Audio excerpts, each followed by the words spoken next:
Alentours.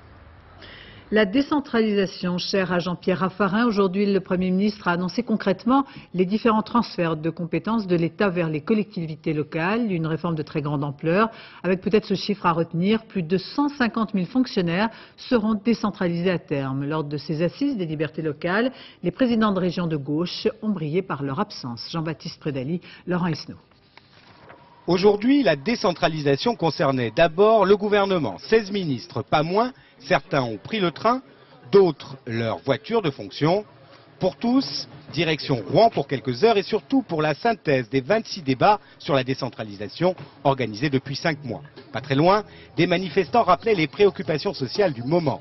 Mais Jean-Pierre Raffarin tient à sa réforme, à son idée d'une France davantage décentralisée.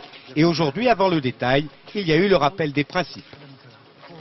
Il faut réformer notre démocratie locale pour lui permettre d'être plus près des Français, de leur faire partager davantage les valeurs de la République, la liberté, l'égalité, la fraternité dans la vie quotidienne. Dans les décisions prises aujourd'hui, il y a les transferts de compétences et leur nouvelle répartition. Aux régions, la formation professionnelle, le développement économique, les programmes de santé, mais aussi la gestion du tourisme. Les départements, eux, s'occuperont du RMI, de l'aide et du logement social. Ces mêmes départements géreront aussi les routes nationales. La nouveauté, c'est le droit à l'expérimentation pour les collectivités locales dans des domaines précis.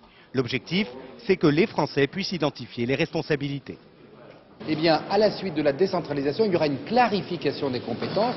Et quand ils seront mécontents d'une situation, d'une politique sociale, d'un fonctionnement d'un service public, d'un ennui sur l'autoroute, ils sauront quel est l'élu qui est responsable de cette situation. La décentralisation, ce devait être la première grande réforme du gouvernement Raffarin. Mais aujourd'hui, l'Irak, la situation économique et sociale l'ont fait passer au second rang. Le Premier ministre a pourtant fixé son calendrier. Cette décentralisation sera effective au début 2004.